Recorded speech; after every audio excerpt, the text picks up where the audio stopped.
Praise the Lord. Damn. Oh, we were talking about the baseball trip and Oh yeah. and Dan missing out but I really need to acknowledge that Dan put in a hell of an effort to make it there. Like he really was shipping out early and was going to go back up. He had a project that he was working on and really, really busted his buns. And that's why we didn't have an episode last week, is because Dan was working so hard on this project. And so I really appreciate Dan trying to make it out. That was very touching for me. I was like, damn. Yeah, it was. Yeah, I really wanted to be there. But yeah, the baseball gods intervened. It's the only explanation. They came down and knocked my hybrid system coolant pump out of commission at exactly the wrong time. Oh. And we have the same car, so that's also concerning because that's going to happen to me. Yeah, very possibly. Not great. Murph, is your mic working? Yeah, I just there he myself just in case there's pickup between the two of us. I've been muting myself in between. Oh no, you sound great. Dan, talk. All right, I'm talking. Yeah, again. You're not picking it up at all, so you sound great. You guys, there you go, guys. I've been preemptively muting to make us sound. I thought it would make it better, but yeah. No, it's because you sound like God, and that's the part that I didn't like. So it's been an interesting week, obviously, from the baseball gods. Holy moly, the Dodgers, suck. What's going on? Yeah, not our best stretch. What the hell is going on? We've had some rough games. And that's the 16-0 notwithstanding. And it's weird. We can't avoid politics in today's pod because the Dodgers visited the White House and probably started shitting the bed uncontrollably. Just could not win a game. It was pretty dark, guys. They are now officially third place in the NL West. Yuck. Behind the Padres, the Giants. They are 12-6. They have lost 6 of their last 10, which is to say, all the losses have come in their last 10 games, obviously. But good Lord, what the hell is going on? I would say the only team having a weirder stretch than us is probably the D-backs, who were expected to be in the mix for top 2, but for some reason it's the Padres and Giants at the top and the Dodgers. Murph, what's going on with the D-backs? Is it like a bump in the road? You don't have an excuse of hey, you went to a cursed White House. I think we have a perfectly solid excuse with the fact that the losses started piling up a little bit when Ketel Marte, our best player, went down, and he hasn't played since the opening of the National Series. At that point, we had a split with the Cubs, and the Cubs are a good team. We went into Yankee Stadium, we won that series, and then we had won the opener versus the Nats. And so you're kind of looking at a team at that point. We were 5-3. And since then, we've been playing 500 ball. We've been 4-4. We dropped the 2 next games versus the Nats. So it's really not, I think, too concerning from our perspective. We've won the last 2 series after the disappointing Nats series. But I think by and large, the main issue is the starting pitching has not been as advertised. 3 times through rotation. There's only one pitcher with an ERA under 4.6, and that's Brandon Pfaadt. Corbin Burns, disappointing. Zach Gallen, disappointing. Merrill Kelly's been disappointing. Eduardo Rodriguez, disappointing. So 4/5 of the rotation has been out, so that's been a problem. Jake McCarthy has 2 more hits than I do. I think 1 more hit than Ryan Nelson. So that's a problem. Gurriel's been in a slump. Eugenio Suarez, after hitting 5 home runs the first week of baseball, has I think 2 hits since then. Still has no singles, amazingly. He's just been turned into a strikeout machine. But the good news, and we make a ton of defensive and base running mistakes. Hopefully that stuff gets cleaned up. The really great thing that we have seen, though, is the bullpen has just been nails. Justin Martinez looks like one of the best closers in baseball right now. His stuff is absolutely filthy. I believe someone did a whole write-up on it, how his splitter's actually kind of looking like a 90-mile-an-hour knuckleball.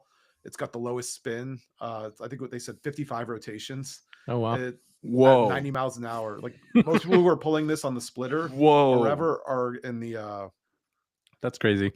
are pitching him in the 80s, and he's throwing it at 90 Whoa. on top That's of 102 nasty. gas. So yeah, let me just check that again, because I could be off by the order of magnitude.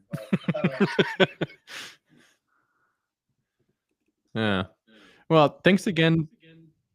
The audio. This has been a brutal Thanks- episode, guys. Yeah. Yeah. Thanks again. Thanks again to y'all for warning me about Corbin Burns ahead of time. The You know who picked him prophecies up? Eunice. Eunice picked him up. And that's the messed up part, is that she's been suffering through this. But then she's in third place in our league. Yeah, She's 2-1. Everybody else is 1-2. No, not me. Eunice has been killing it. Like, Yeah, she Eunice is murdered killing Pink last week. Like, that was, yeah. And then, of course, like, my team decided to finally score last week Against the worst. against the team that I don't need to score against. Nothing like 2 turns from Cole Reagans and Hunter Green, in the 1 week that you really don't need it. That was 555 rotations, not 55. But Still crazy, yeah. okay. 550, because 55 is insane. So 555 is around what Roki's doing with his splitter, and he's known for like having that low rotation splitter that knuckles. So once it gets to the plane, apparently it drops, and like literally you don't know which way it's gonna go, which is why I think we had Austin Barnes like catching the game that we went to. Pretty nasty stuff. So for Martinez to have the Roki splitter already going is yikes. and at 90 plus, he's 90 plus throwing is it out. crazy. That's crazy. Yeah, for that ball, for that pitch is crazy. Like, I don't know how he's holding it, but it's like a weird, like, Brandon's like a weird grip that you just like are trying to adjust. Like, the way you hold it off the seam is like determining which direction it goes, but it'll still knuckle on you. Like, it's just one of the nastier pitches I've seen. And Martinez, that pitch data, I mean, he was throwing crazy movement last year anyway. Like, when I was watching him play last year, he was just like his stuff was like Dustin May stuff. And I was just like, this guy's nasty. Like, they should lock him down. And they did. But yeah, he looks great this year. It's the best thing we've seen so far, at least. That extension just looks better and better. And yeah, I mean, his stuff is, I think he's very unknown across the league just because he's super young and he wasn't really in a closer role before. Even right now, we kind of play matchups a little bit where we have Puck or Beeks close out if it's a lefty heavy lineup potentially, but it's definitely shaping up. Martinez is going to be the guy down the stretch. We're just trying to slow roll the young guy in. So roll him all you want. You got him under contract for the next, like, what, 4 years, 5 years? So should be just fine. So yeah, I'm not too concerned about the Snakes. We're also beating up on the Marlins right now. It's 5-1. So we're going to be moving to 10-7. That's not too bad. It's still April baseball. It's just the Padres are on the best start in their franchise's history. The Giants have come out of nowhere. It is what it is. This division is just very competitive. Yeah. I mean, ultimately, that's the takeaway. Like, the Dodgers have lost 3 straight series, but we're still 12-6, which is 108 win pace. We are, and it's still April. Like, it'll be fine. We do have 1 or 2 pieces that are pretty good on the roster. Speaking of Dustin May movement, it is very nice to see Dustin May out there throwing those crazy moving pitches again. He unfurled a couple yesterday that were real nice to watch. The man is disgusting, and he had 1 earned run that probably shouldn't have counted against him. I heard that was the Max Muncy error.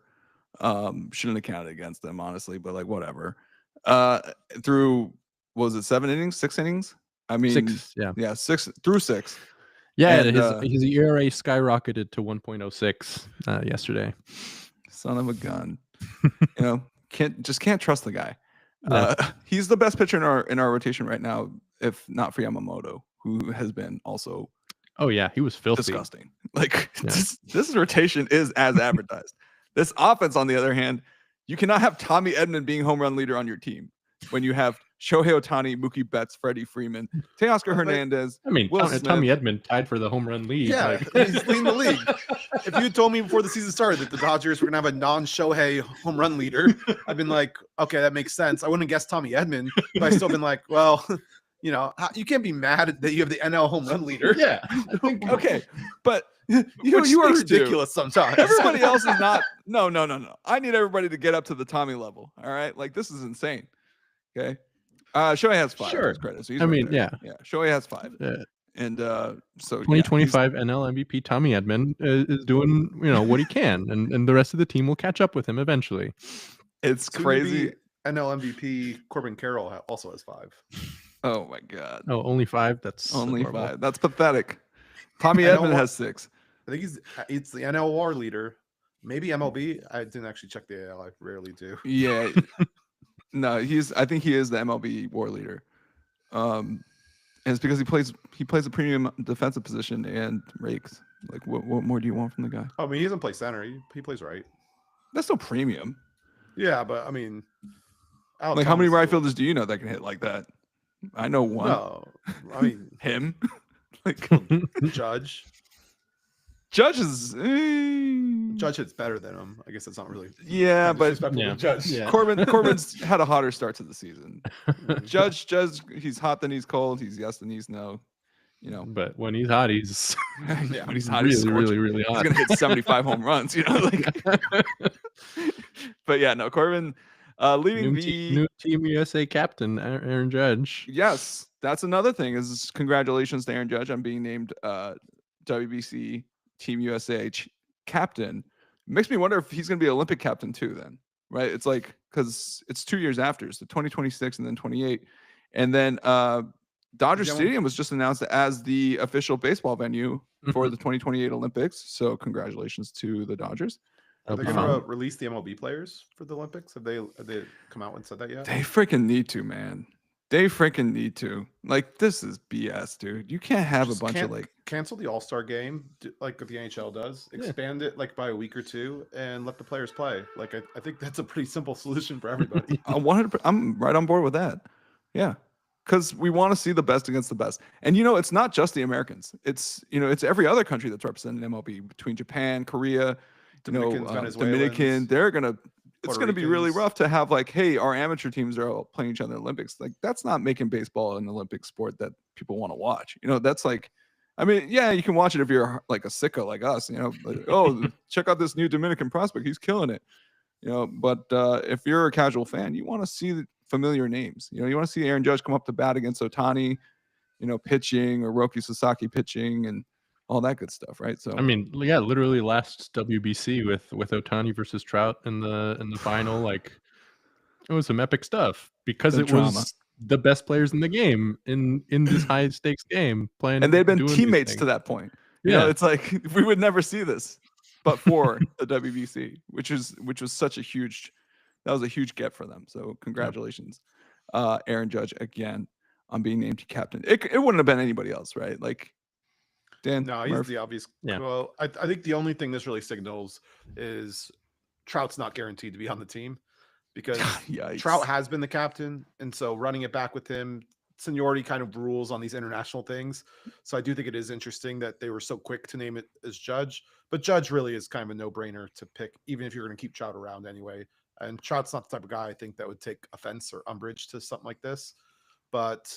Just reading between the lines a little bit, I do think it kind of signals that maybe Trout isn't going to be on the team, which wouldn't be a shocker. It is 4 years, some time or a couple years. It's kind of a bummer, yeah. I mean, Mark DeRosa in the press conference said that Trout said that Judge is the one. Quote, he is the one. So like, he gets the rubber stamp from. Honestly, this generation's baseball GOAT. Like, this is like he's the best player of this generation or our preceding generation, and the pre-Shohei era, I guess, the pre-Shohei Judge era. So it's a pretty cool rubber stamp there. It does seem like a passing of the guard. It feels like kind of Kobe saying, "Hey, it's your team now." Anyway, who did Kobe say that to? Because I'm trying to remember. I believe it was Smush Parker back in 2006. Okay, because I was trying to see who picked up the guard after Kobe, because those Laker teams, they were pretty pretty Angelo awful. Russell, obviously. Yeah, he was like, "It's your team now." So yeah, I'm just wondering who he was passing that torch to. I believe 'cause, there was that a sounds like Kobe a- LeBron conversation in 2020. Before Kobe passed away, there was like a Oh. little conversation on the bench of like about the league, not about like the Lakers. about basically about the league. Because from and the it was Lakers, that's like Marcus Aurelius to Commodus. Hope you like gladiator games. But yeah, no, there was like a little bench conversation, and I think before, actually, it was pretty soon before Kobe ended up passing away, that he and LeBron had that kind of combo, and there was that kind of handoff. So, and obviously LeBron was like what 35 years old at the time or some shit. Like it was like he's so old. Yeah. Anyway, we'll get to basketball. I thought the convo that I remember was Tim Duncan telling him it's your league after he swept him in the finals in 07. That's right. He said he said it's going to be your time. time soon. Yeah, like your next stop. It was Duncan to LeBron, and then they met up again in 2013, 2014. I mean, I'm sure Kobe probably said something too, but it was never Kobe's league to begin with. The anecdote I remember was Duncan to LeBron. Yeah, I do remember that. And then the Kobe Lakers won 2 championships. Nice. And went to 3 straight finals and 2 championships immediately after. But yes, it has been LeBron's league for a little. And Duncan then also 15 years. bookended Kobe's championships though with 99 and 2014. So. Oh my god. Okay. All right, guys. It's LeBron's world. It's going to keep being LeBron's world, guys, because at age 40, you know what? Let's just transition to basketball right now. 40-year-old LeBron is in the playoffs with like actual chance to do something. There's it's looking kind of interesting. First time since he joined the Lakers that we're going to have home field advantage in the playoffs. Yeah, that games will be played in Los Angeles. Mm-hmm.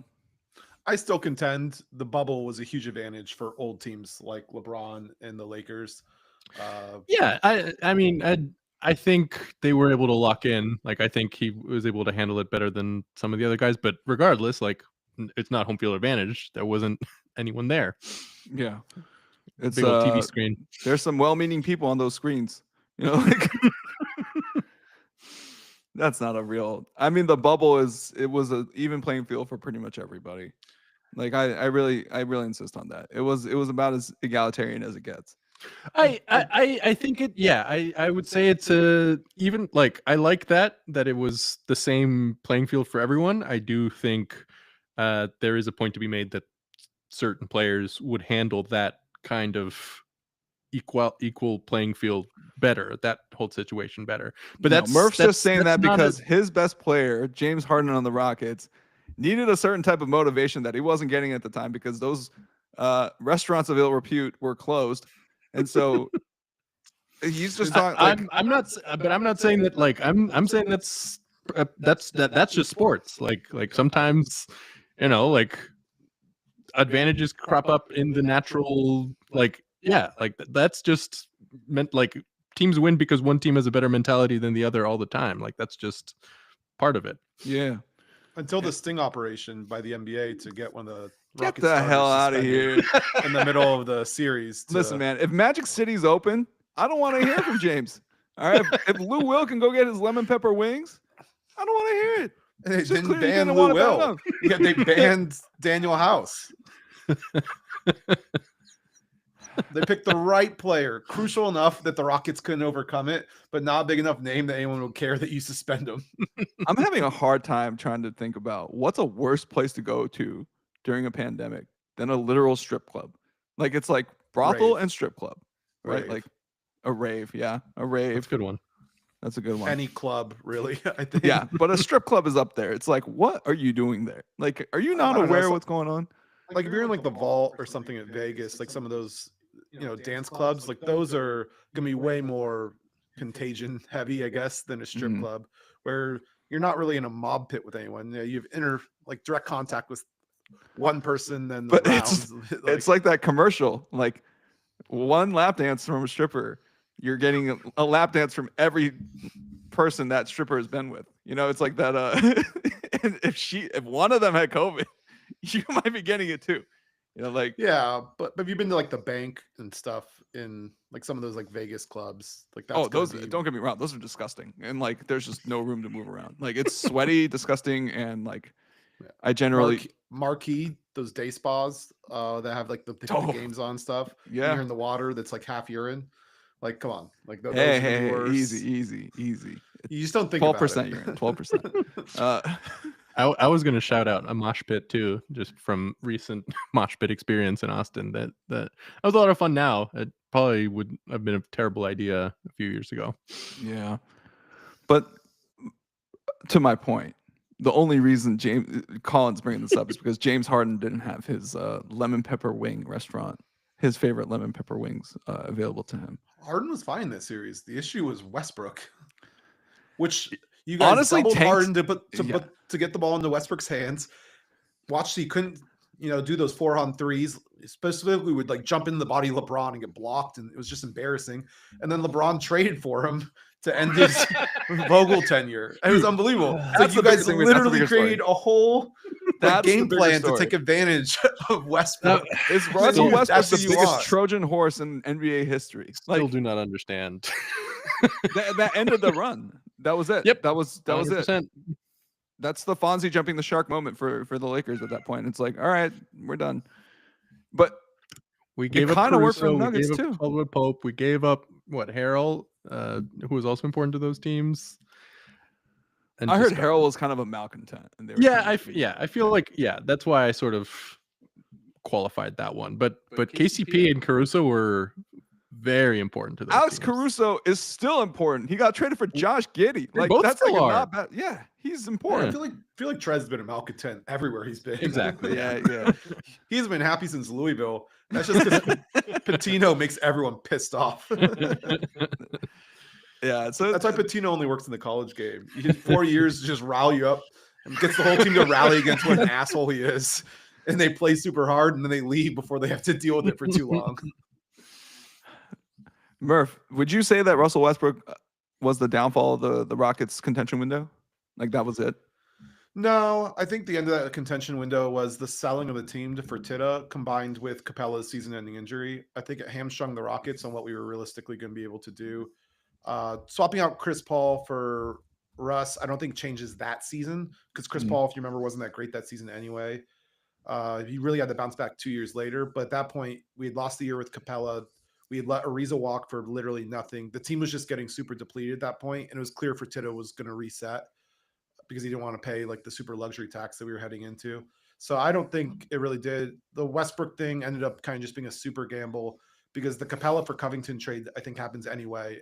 And that's the birth of the whole pocket Rockets because you're starting PJ Tucker at the 5, Covington at the 4, Ariza at the 3, Gordon at the 2, and Harden at the 1. Yeah.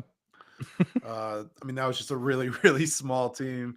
And then we had Rusk coming in as well. So that was the only way to make Russ really work, though, is because you can't have Russ and Capella because they both need to be in the dunker spot, which is weird to say about your point guard. This is very weird to say about your point guard. That's the only way the spacing worked. And that team was very fun and feisty, but they honestly, losing House was a big deal because the team needed all those 3-and-D guys to keep playing at Pocket Rocket full status. But then, Team Pocket Rocket was defeated without Meowth. Very nice. Very nice Pokemon reference there. Keeping the Pokemon content alive and well on the podcast. That's what we're here for. Guys, I think it's time to play taps for one team's window. Okay. Oh no. I think it's time. Who are you trying to give a boost to?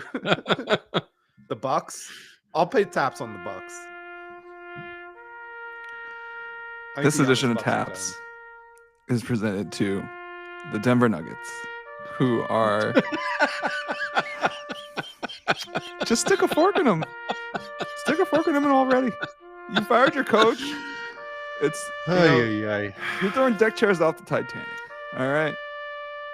You don't have a team. Be honest with yourselves. That's not a real basketball team anymore. Look what you guys are doing to Prime Jokic. This is insane. That starting 5 is still good enough. That starting 5 is still good. They're about as Yeah. deep as a kiddie pool, and Don't it's disagree pretty with that. rough. But Yeah, that 5 is good, and and you can run your starters. Nikola Jokic makes up for a whole hell of a lot. that You know, is you're gonna need a whole hell of a lot more than Nikola Jokic to win an NBA Finals this year. Just putting that out there. You have I a mean, team with just- literally Luka Doncic and LeBron James on the same team, with Austin Reeves probably a top 25 player in the NBA, top 30 player in the NBA. Okay, like what are you gonna do about that? Just we got to beat the Timberwolves first. look at the path for the Nuggets, though. They get the Clippers. Harden's leading the team, so instinctively just assumed it was the Rockets. But yeah, they get the Clippers. Kawhi's health is always a question mark. That's a series they can easily win there. And then they are the team that matches up with OKC the worst, really. They struggle with the bigs. Jokic versus Chet. Chet's not built to handle that big boy. Mm-hmm. I mean, I don't know. You can easily see another Western Conference Finals run coming out of this group. I mean, at that point, it's just tough to predict out who they're going to be playing. But no, way too early to be calling taps on a team with this starting 5. I wouldn't be shocked if absolutely Jokic too has early. moved in the offseason. Like that is. I what we're talking yeah. about. You think they fired Booth to hire Nico? You know, if they were going to do something like that, I imagine they would have kept Booth just long enough to get the stink on him so that they could, 100%. Because Yeah. you're not going to hire someone on a 3-year deal, trade Jokic. The fan base is going to call for his head, fire him, and then pay that money out. That doesn't make any sense. or keep you the guy could in the current move Jokic, contract, then hire have him- somebody and be like, all right, it's a new era. You know, we have all these picks now because we traded away Jokic. I mean, because look at it from the Mavs perspective. They're going to have to fire Nico in this offseason. The fan base, they're revolting. Yeah, Why full would revolt. you? Why would you? Dude, this is Donald Trump theory. Like you are so hated and like reviled by like a concentrated number of your constituents that like there's nothing you could do to rehabilitate the image. So why not use that as a form of cloud cover to do whatever the fuck you want? You know, like that's literally what Trump is doing. It's like, hey, everybody hates me. Who cares? I'm gonna call fake news and then just say like I'm gonna do what I want. And then, oh, everybody hates Nico. Okay, well, we're gonna do what we want. We're probably gonna, pack up our bags and start moving to Vegas. Like That conspiracy makes zero Yeah, sense. I don't think that's happening either. I know people keep parroting that online, but just think about it. The Mavs were one of the most profitable teams in the NBA last year. They've had one of the best sellout streaks. There's just no reason that they would allow this. Remember, the NBA got involved when the Sixers were tanking because people were like, a top 5 market like that should not be running payrolls as low as they are, and they're hurting their like home gate because no one wanted to see the Sixers G League squad show up. The league is not going to reward a team for tanking the Mavs. Dallas is a top 5 media market, tanking that franchise and then reward them with the move to Vegas when they can just expand to Vegas in the first place and not piss off all the Dallas fans and all everything else. It just makes no sense. The easy thing to think about this is Nico's a workout freak, doesn't like fat boy Luka apparently, held a grudge against him, and everyone around the team has repeatedly said the Adelsons do not know ball at all. Remember also that they didn't even know the term NBA Finals. They said like, remember we were in the championship games last year. Like these guys do not follow basketball at all. Okay, I need to make clear that. Okay, this is really more like Patrick Dumont's running the show, and yeah, he doesn't know ball. Okay, and this team, like, it's not about like the ball; it's about like they don't want to pay out. Like, it's getting too expensive. Like, I think they were just didn't want to pay Luka, and he was eligible for a super max. Like $350 million. That's a lot of fucking money to anybody. I don't care if your last name's Adelson. All right, like that's a big ass commitment and a huge risk to take on. And so I think that's essentially what they're doing is like, hey, we don't want to pay this out. So we got a, expiring student contract in AD. And they thought that they had some form of like, oh, we can make this work. Like it's going to look like we're still trying, to some degree. But I'm a little dodgy about the Vegas stuff. That's obviously a joke. But like more, I think they do have cloud cover here to like cheap out and like rebuild. Even if that's the case, it doesn't excuse not getting first round picks back. And plus, trading away someone like Luka, they've already projected it's going to be a 9-figure loss for them over time due to merchandise and ticket sales, the refunded tickets. So I really don't think ownership really had anything to do with this at all. Cuban said that they don't know basketball. I think they did what everyone hopes their ownership does, which is that the basketball guys run the basketball side of things. So you really think this is like 100% on Nico? Did you see his comments today? Yeah. He doubled down again. I know. He went even further or whatever, and like he's still trashing Luka and everything. Defense wins championships. This seems personal. Like he personally did not like Luka, and even if he was covering for ownership, there's no reason to act this way so consistently. Like this seems like a grudge with someone who just didn't see eye to eye, and he wanted him gone. And I think he did think that Luka doesn't take care of his body. We should not long term invest in him. And I think he's the one that wanted to move, because if they wanted to cut salary, you don't move Luka, you move Kyrie, you move some of the other pieces, and you lower salary that way. You don't move your bread and butter guy. Well, you're never going to pay out $350 million to Kyrie, right? Like Kyrie's not in line for that contract. Luka is, and there's no way to justify like letting him walk in free agency if he wanted to stay. And it will really turn your fan base against you if you let him walk because you were being cheap. But now you get something in return. You look like you're actually. But was Luka going to walk? That's one of the things. I don't think they would have tendered the offer. Like I actually think they wouldn't have offered him. They would have just let him walk because Nico hates him. Like I think that's why they wouldn't have tendered the offer. But $50 million house in Dallas. I think Luka was expecting to be there his whole career. Yeah, 100%. I don't think Luka's preference plays into this though. What I'm saying is that Luka would have been basically not given an offer. Like they were just like, all right, you got to walk now. You know, because like we're not spending $350 million on you. If that's the case, like if you're gonna if you really don't want to give Luka that contract, then you shop him around and get a better deal. Like you get first round picks. But you know, Anthony Davis was always like a Nico Harrison guy. You know, and again, I think that goes to Nico. Like Nico chose that deal. No, so what I'm saying is like I definitely think it's a combination of ownership didn't want to put all their eggs in the Luka basket, like. Because $350 million is a lot of fucking money. All right. And you have to think about global geopolitics and the economy at this point. You know, we're staring down the barrel of a recession. Like, is that something you really want to take on when, you know, entertainment is one of the first things that's just like, you know, it's one of the lead indicators of like people are running out of money or, you know, we're going to be in a recession. So you don't really want to make that type of risk knowing that like, hey, this economy looks very unstable and I'm not sure I want to do that.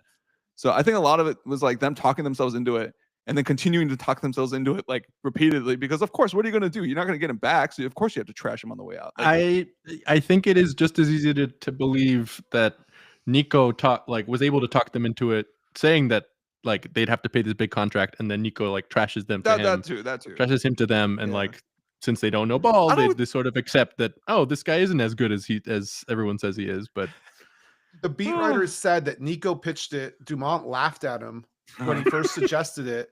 And then Nico kept bringing it up and like kind of eventually did it. All the reporting, I think, has been very consistent that this was a Nico thing. Ownership did sign off on it, but this was not ownership coming and like we need to get to X amount of sales, cut the salary to this, which I'm sure salary always takes into account this. But if you're going to do that, again, you let Kyrie walk for nothing. Like you make moves on the edges. You let those guys walk. You don't let your bread and butter guy walk, who's the #1 jersey sales guy in the NBA. First person not named LeBron or Steph to do that in like 15 years. First foreign board player to ever do it too. You don't let someone like that walk. If you're purely caring about the numbers, you let guys like Kyrie walk. You let Gafford. So everyone around the perimeter do that. And I think you don't make the signing of Klay Thompson in the first place if you're looking to cut salary. So to me, it just doesn't really make a lot of sense. I now understand why you had like so much internet issues with that tinfoil all around your room. But yeah, no, I'm very still like thing. They didn't want to pay out the contract to Luka, and we're trying to get something. I think that's a horrible something. Yeah, I've heard you guys the last 50 times. Right? Yeah, it's a horrible something. Yeah, Nico's a dumb shit. Okay, like, but what I'm saying is like. Ownership would have to sign off on something like that. Like they would basically have to be like, all right, we see it. Sounds good. You know, like, and if they don't know ball, yeah, I get not knowing ball. Not knowing basic return on investment, basic return on like, hey, this is like, you know, you can't not know ball to the point where like, have you negotiated with anybody else?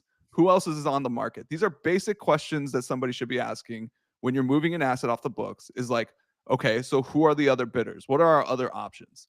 You know, and if Nico is going like misleading them and saying like, oh, there are no other options, you know, that's where it's like, you know, okay, you're getting fired. But like, if they really thought Anthony Davis was the one, like, I think Nico was able to do that. AD is part of that Nike group that he was on. Like he's friends. That's with what AD. it looks like. It just looks like straight up collusion between Rob Pelinka and Nico. Like, I mean, that's really what it does. It seems like, you know, these friends had a little chat, and I do think that Nico probably persuaded ownership that if they went public with it, then Luka's going to throw his weight around. that's the crazy part. That's the part I don't understand. Like force his way to a certain team, which we've seen stars do. Yeah. And so he convinced them that like not going public was the best way to get the highest return on this. There is absolutely, that's so stupid. That's the stupidest thing I've ever heard. It's like, if we don't show anybody else what it's worth, we'll get the best value. We've seen stars though, like really force their way to teams and like really kind of force you into one specific trade. So I do think that there was that element in play here where you can talk someone who doesn't know ball into that, be like, hey, look, I've done all these trades. I know how this works. You know, you guys don't know ball. Let me tell you, this is the best way to get something out of it. And plus we keep going back to like AD is like Nico's like prototype of like the player to build around. Like he keeps emphasizing this like grit and grind, like defense is surely essential. Nico like, must also be able to read the number of games that AD has played. You know, like surely he must be able to look and be like, hey, this guy is perennially injured. But like surely Nico wouldn't trade Luka Doncic. No, but I'm just like very basic math. Like, come on, dude. Like he doesn't play. Like his nickname is Street Clothes. Like it's the most bewildering thing, and why nothing really makes sense about the trade has just been even the rhetoric that they have used, talking about, you know, the ability to be healthy, not taking care of their body. It's like, well, Anthony Davis is like they cited Shaq as a hard worker. I was the work ethic like, thing, and then they mentioned Shaq. You know, to not even mention Dirk also just feels criminal. Oh yeah, talking about the Mavs. Yeah. So part of me wonders. So this is what I'm wondering: is there dissension between Mark Cuban and the current ownership, like the current controlling ownership? Because Mark Cuban is still obviously still an owner. And this is absolutely something Mark would have never done, you know? And that's what it's like. He's come out and said that like initially when he gave up the ownership stake, the other guy said that he would be like still in charge of like basketball stuff. Right. But they sort of just took that away and like he's disowned. I think that's the part. Yeah. He's definitely obviously distanced himself from what happened on the basketball side. But there seems to be a little bit of a, you know, something foul afoot, you know? I just don't see Mark being in the room hearing this and being okay with it, you know, like, and so that's where he wasn't. There's no way Cuban knew about this. Yeah. So then he to my point, why would they fire Nico if they believe in him to this degree? You know, like fan backlash. The amount of season tickets that they've had to refund and cancel. Have you seen what they did? Like they were kicking out fans for saying fire Nico. Like you cannot possibly. That's the whole point though, is that there's, when they have a whole offseason to think about how this whole thing broke down, and when they call their season ticket holders again to renew and try and sell for the new season, and they struggle with that, I think they're going to realize that the fan base needs a head to put on a spike, and Nico has just made it very, very, very easy to make it his. I have never seen such like across the board that I've seen so many people be like, oh yeah, I'm no longer a Mavs fan. I'm no longer an NBA's fan. Like I've just given up. This has broken my will. Oh, as a Mavs fan and as an NBA fan, and it's like I've seen that a lot, and that is some sort of thing that even owners will notice. Yeah, I mean it would be impossible not to notice that. Like they're chanting "Fire Nico." They've got. I mean, I'm not saying they go on like Lakers Reddit, but like if you see like the number of people was like, I'm a Mavs refugee, and I was like, oh my god, like. I mean, welcome? ? Like, but yeah, I mean, also that last game had to be humiliating. You have them booing the refs for calling fouls on Luka, travels and stuff, standing ovations for the other team. Like, no one likes to see that in their home arena. Like, that's the whole reason why the Clippers left was because they were tired of having that experience in their own arena. My favorite part was how AD was chosen as Luka's Luka pulled out the switch on AD and then just like hit him with a step back on the grill. And I was like, that's poetic justice right there. It's like, disrespect me one more time. Like, but yeah, that game springs to mind. Like Yes, in the beginning there was people chanting "Fire Nico," and they were getting kicked out for it. But then we had a whole stadium chanting "Fire Nico." Like, nobody got kicked out. Yeah. yeah, you can't kick out the whole stadium. Like everyone, this is everyone. It seems like it's growing. So this all converges on the question: does Nico make it to day one of next season? I don't think so. I think the off season, when they try to sell season tickets and they hear from their fans and the post feedbacks that you get from all your fan base and your season ticket holders, that I think ownership and everyone's going to realize that this is just an untenable situation to continue, and the fan base needs something to change for them to feel something about the upcoming season. And it's got to be Nico. He's been the public face of this, and he's got to wear it, because the ownership's not going to sell, obviously, and there's no one else at this point that they can pin this on. Like, firing Jason Kidd isn't going to switch how they feel about this. Bringing in someone else isn't going to change how the fan base feels like betrayed. They need to get rid of who they view as the betrayer. Nico's the only person that really fits the bill. They either need to fire Nico or sell the team, and there's one that's a lot easier to do than the other, considering they bought the team like 2 years ago. Okay, So, here's my to me, I just crazy fire ass. Jason Kidd, who was just comparing the trade to the Babe Ruth trade. Honestly, Nico might fire him for that. No, here's the crazy thing. Here's what I want to see, and I think might actually happen. So I'm willing to go in with you guys on something like this, that Nico will be allowed to see one more season, and it's because Kyrie and AD are both injured. So the star players that were supposed to be part of this 3-year window, which, like, LOL, 3 years, like, get the fuck out of here. So the stars that were supposed to be part of this 3-year window, he will be allowed to see out one season, to see like how it goes. I would love that. Happen? I would love him to. I don't give a shit what happens to the Dallas Mavericks. I just think it's funny. Like, I think this is amazing. I mean, Yeah. they're in our division, so we play them one more time than most teams. So yeah, sure, dude, waste another season. I mean, why keep him though? It doesn't make any sense to me. Kyrie's not coming back because of the whole ACL tear. The team's going nowhere next year. Isn't Kyrie under contract for one more season? Yeah, but he tore his ACL late in the year. How quickly Yeah, he'll do be you think back he's late in gonna the year for the playoff push. Play and push. Play and push. You're Yeah, telling me that and- team and can't make we a 10 seed? still, because of how awful this one trade is, we still talk way too little about the awful Quentin Grimes trade that he followed it up with. Like, I'm a little bit, yeah. I think that's the worst trade aside from this one. Yeah. Giving away a Giving away- five-time no, All-NBA aside from guy Luka, by aside from 25 is the worst. Aside from Luka, I Okay, think that's the yeah. worst trade. Was like that would have been a colossally bad trade in any other year. Yep. Like, that would have been the worst trade of the season in any other year, because QG just started going crazy. Like, and his splits like he stayed the played same. great. That was the other funny part. It was He like would his have been shooting splits stayed great the same. for a team missing Kyrie and Luka all of a sudden. Holy hell! What did they Much better get? than for Caleb that? Martin. He's going to get most improved votes. No, it's gotta be Austin Reeves. No, I'm saying he's going to get votes. I'm not saying he's going to win, Oh, it, okay, but okay. he's going to get votes. It's unbelievable what he did at this deadline. He's got to go. It's The fan pretty base is insane. so mad. It is insane. And they And don't deserve forget, to be right, mad. wasn't Nico so, there? yeah. Jalen Brunson walking out on them? Yep, he let Brunson walk.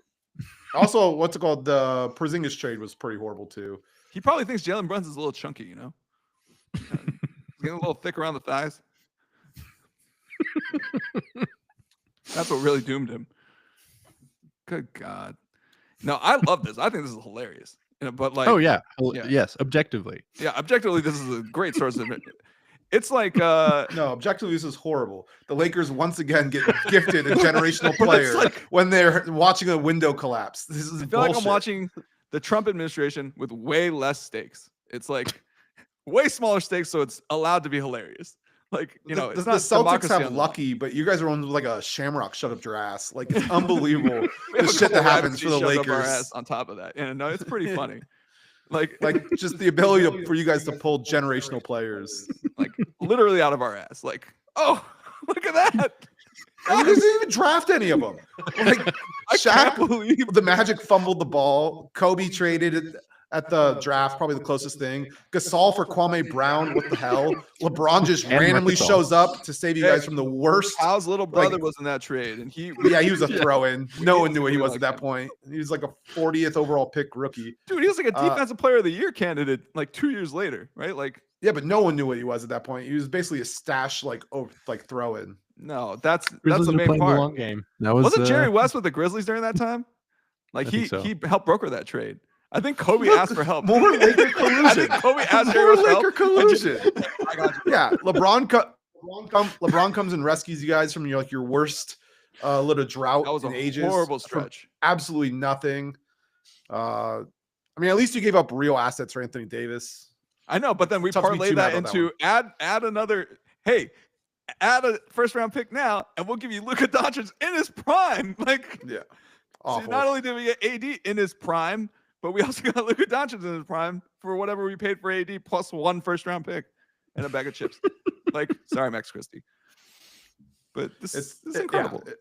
No, the Lakers. The Unbelievable. league is My whole better life. off when we're good. All right, the league is better off when we're hooping. all Now I'll right? put my So tinfoil that is hat true. on because David Stern did say his dream finals was Lakers remember versus the the quote? Lakers. Lakers versus Lakers. Yeah. We had Shaq and Kobe. Like, it was Lakers versus Lakers for most of the season. It was just like them covering like Shaq's got beef with Kobe and Kobe's got beef with Shaq. Kobe ratted out Shaq and Shaq is upset. Like, Days of our Lakers. it's the best. That's what the NBA is at its peak, is just talking about the Lakers. None of the other teams exist. Okay? Like, who cares?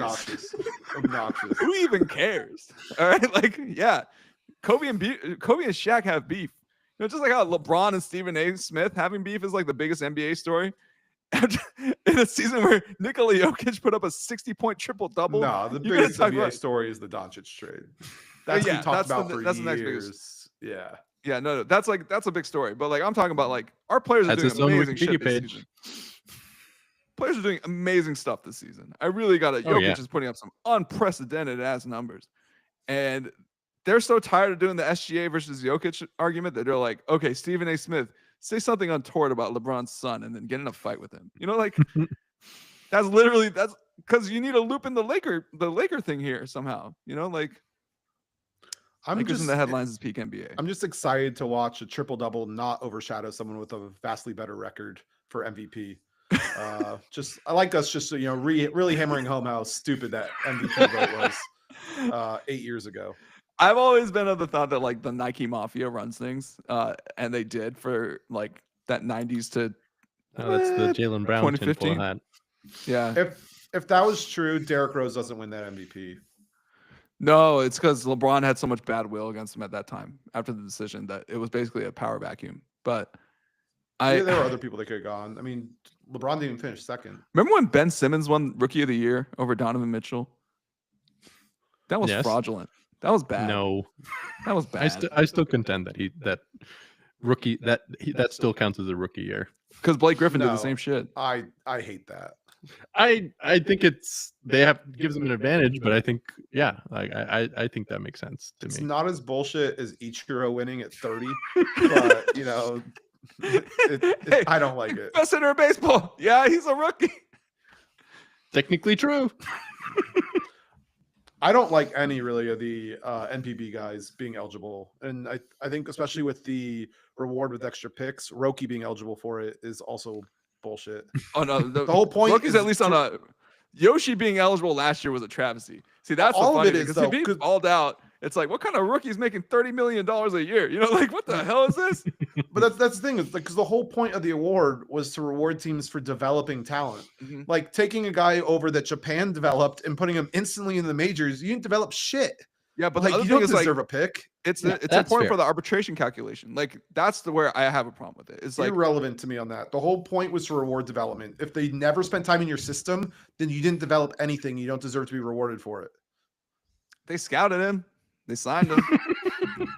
Everyone wanted a meeting with Roki.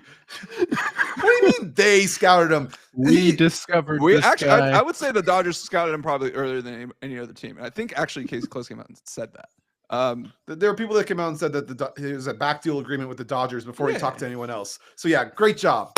Great job. Hey, we get on in What a front. joke. What do you want me to do? Thanks. Yeah. Thanks, dude. But no, what I'm saying is if Yoshinobu wins it, he takes away the MVP from another player who could use that in their arbitration negotiations. Like it actually impacts a player's salary. Like it would suck to have that happen, right? Like where an MPB player wins Rookie of the Year, and therefore somebody can't use that in their arbitration negotiation to, boost up their numbers because they do the comparables on the awards and the numbers.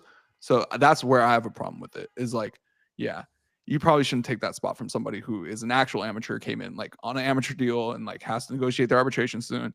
Whereas like we bought out rookies on arbitration years, basically, right? Like we have them now. I think they're both problematic. Just one affects players and the other affects teams. Exactly. One affects players, one affects teams. But I think they're both, for the same reason you just said, they're both problematic. Murph, I got a better question. What did the Pirates do to develop Paul Skeens? Like, did they bust their ass to develop Paul Skeens into the monster that he is today? Or did Paul Skeens do most of that? And should they really give the Rookie of the Year to LSU? Like, what the hell? What are we talking about here? At least he spent some time in the minors. Get the fuck out of here. See, this is a racist argument. He's got a problem with Japanese people. That's what it's really about. How many? I'm curious now. How many minor league starts Paul Skeens had? There wasn't very many. Yeah. Yeah, look at him developing in the Pittsburgh Corbin system. Barrels, grand slam. Oh, wow. Congratulations. That's number 6, MLB leader. Looks like what, 5? 5. I think it was 5. No. He did 12 in total. 5 the first year, 7 the second. Oh my I was god! gonna say, after he was drafted. Because he didn't come up straight after he was drafted. That's true. Yeah. No. Yeah, 5. I'm counting. Whole, sorry, I a whole didn't see the offseason spring training in 7. Like that's something. Roki literally just came straight from Japan and started opening week. He was in the opening rotation. It was our Same second rookie game of the 2 year. starter. Same with Shota. Same with all these guys. Like it's a joke. Like that's not developing anything. Shota had a good season last year, and he was in the running. He got some votes, but Roki's not winning this year. I don't think it's gonna happen. There's too many problems with his command right now. When there was a risk of that happening, I still think it's a problem. Just because it hasn't happened doesn't mean that we shouldn't look into making guardrails to stop abuse of stuff like this or whatever. The whole point was to reward teams for developing players. This is not developing players. Cut and dry. They should not be eligible for the draft pick stuff. I just gave you my counter argument. Paul Skeens is not developed in the Pittsburgh system. All right, he was developed at LSU. Okay, at least he spent a year in the minors. Oh my fucking lord, are you kidding me? Is that developing a player? I get Gavin Lux. That's a player who was developed in our system. Corey Seager. This is an example of a player who's developed in the Dodgers those guys system. you deserve picks for. Okay, Corey Seager deserves Cody Bellinger deserved it. Okay, developed in our system. All right, because they came over out of high school and got their slot money and just rode the bus. They did that. Paul Skeens, bro. Everybody knew Paul Skeens was gonna ball out. Real brain buster there, guys. On the World Baseball Classic gold medal team. He sure was. He's a professional baseball player, gold medalist.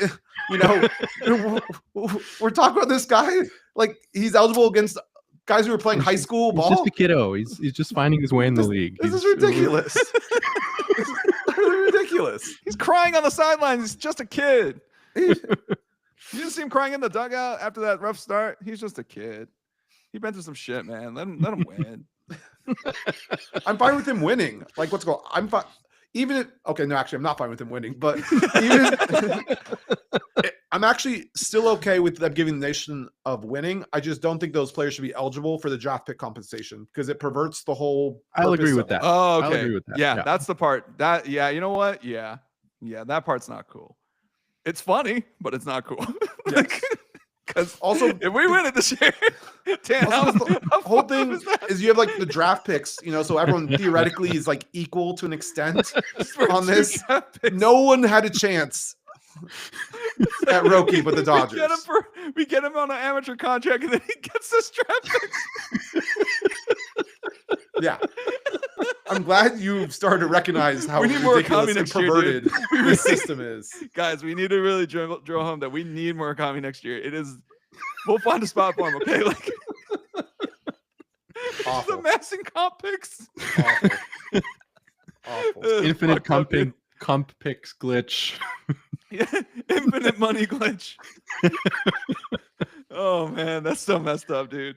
I forgot about the comp pick completely. That is hilarious. Oh yeah, sorry. That was the main reason I was arguing about it. Oh, okay. That is hilarious. I forgot about that. Oh my god, that's so fucked up. Yes. I mean, Okay, like, I'm glad you're coming around to this. All right, no, 'Cause but this- zoom out, guys. Zoom out. All right, This we was need to my zoom out. beef. Zoom out. This The is my Dodgers had a argument. 24% Yeah. chance to win the World Series this year. Okay, 24% chance. We need to zoom out that far. Okay, there's a 76% chance that somebody else wins the World Series who's not the Dodgers this year. Okay, guys. So what we're really God talking willing. about is like adding one player is not gonna fucking increase your World Series odds by that much. Okay, so it's all the little things that add up. Like when you get Roki Sasaki on an amateur deal, and then he wins Rookie of the Year, and you get the comp pick on top of that. And you know what's the funny part is? The likelihood of us locking that guy in is pretty high. Like he's probably gonna sign. You know, like Yep. like what are you gonna do? Not play for the Dodgers? Like get the fuck out of here. Like you'll take less money to play with us. Come on. Oh my god. Yeah, it is pretty sweet. It is pretty hilarious. I forgot about the comp pick entirely. Oh my gosh.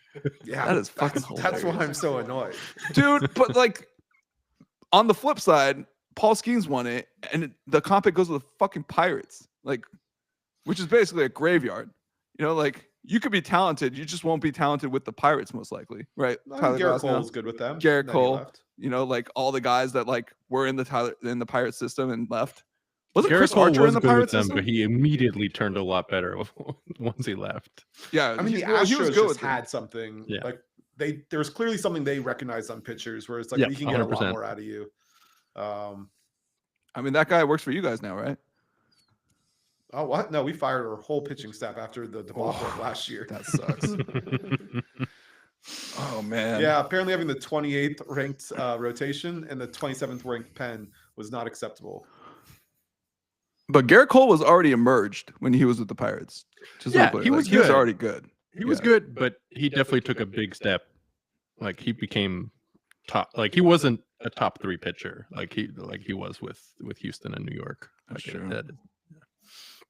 Yeah, I It's mean it was that really the sticky stuff. Astros because his spin rate went through the roof. yeah. And then The uh, Astros, yeah. Trevor Bauer then, obviously had some fun Oh, things to say about his old UCLA buddy. my favorite baseball what if. Garrett Cole's last season with Pittsburgh, he made 33 starts, 4.26 ERA, Yeah, that's pretty gnarly. with less than a strikeout per inning. And then he goes to Houston, 2.88 ERA.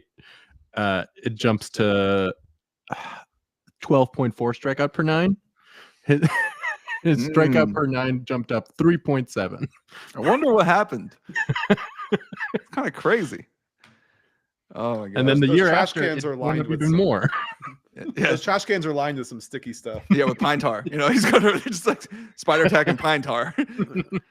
Let me see that real quick. Yeah, no, that's incredible. Shout out Garrett Cole. Get well soon. We got way off topic. What the Garrett fuck Cole. were we talking about? Yeah, shout out Garrett Cole.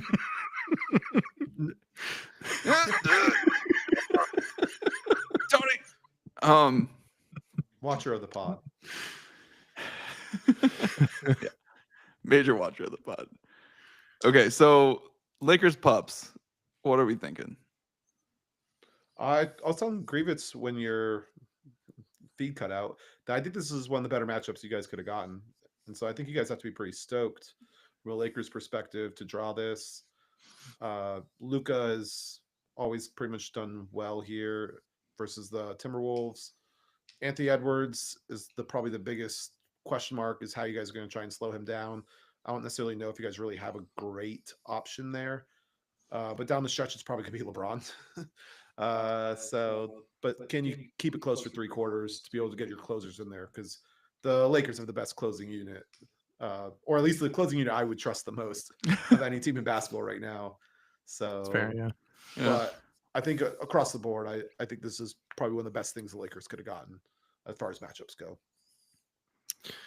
Yeah, I do think we should be favored. I think we'll win, but I do think it'll be a tougher series than some people are thinking. Like I think it might go 6 or even 7. I do like this T-Wolves team. Gasp. But I do think we'll win one way or another. You really like Julius Randle on this team? He played well in the second half. They sort of like figured it out a little bit. They looked terrible the first half of the season. It looked like a horrible trade for Yeah, half of the season, for but sure. he sort of gelled a little better towards the end. I think this T-Wolves team is better than some people are giving them credit for, but I do think we'll beat them ultimately. I Dan, have to remember though, I thought Randall got exposed the last playoff, and I feel like he's an easy player to scout. And when teams can That's focus true, up that's for fair. full series on him, like he just doesn't really produce the level that you'd expect. Dan, I got a question for you. Do you think Luka turns it up a notch in the playoffs? Like, is there another level of Luka we haven't seen with the Lakers yet? I don't know. I think he's. I kind of feel like we already started getting playoff Luka like down the stretch. Like he got like I think playoff Luka comes out from the extra motivation, but I feel like the trade and everything that's happened sort of ratcheted up the motivation for him in the regular season more than it has in other years. I think he'll definitely continue the very high level of play, but I don't. Yeah, I mean he'll play great. I think like. I don't know if it'll be that much better than what he's already doing because he's already been playing pretty great. Also, I'll throw in there that Mavs team did not want him to pop off the way he did. Like they had heard how bad they were. Everyone that was involved in the trade were called peanuts. I mean, they were kind of fired up. This is Nico's dream defensive team. That he's been talking so much about what he wanted, and then they got carved up so bad that they basically just kind of surrendered the whole second half to just ensure Luka didn't hit 60, and then they let LeBron kind of just pop off and like late in that game to kind of blow him out. And honestly, it was one of the weirdest things. It seemed like they were comfortable losing the game as long as Luka didn't drop 65 on him. I got that sense too. At halftime. I got that sense when I was watching down the stretch. I was like, oh, they're tired of being embarrassed by Luka. Jason Kidd was probably like, I have to do this, or she's gonna fire me. They're comparing this to the Babe Ruth trade. I think that's pretty cool.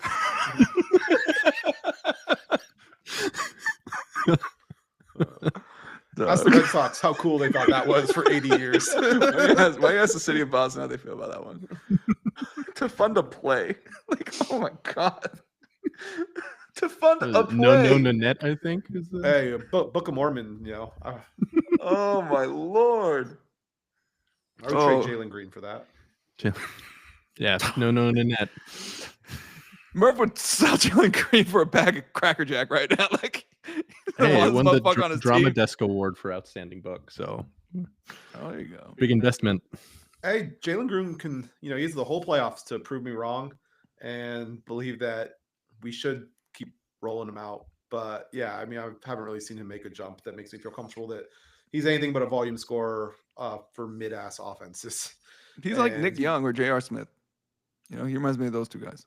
Yeah, he doesn't get anyone else involved. Turnover rate's too high for someone who never passes. Guy's locked in, low true shooting. But he gets for buckets. Not really, not very efficiently. I honestly think he could easily be like a 20, 25 point per game scorer on a 30-win team, though.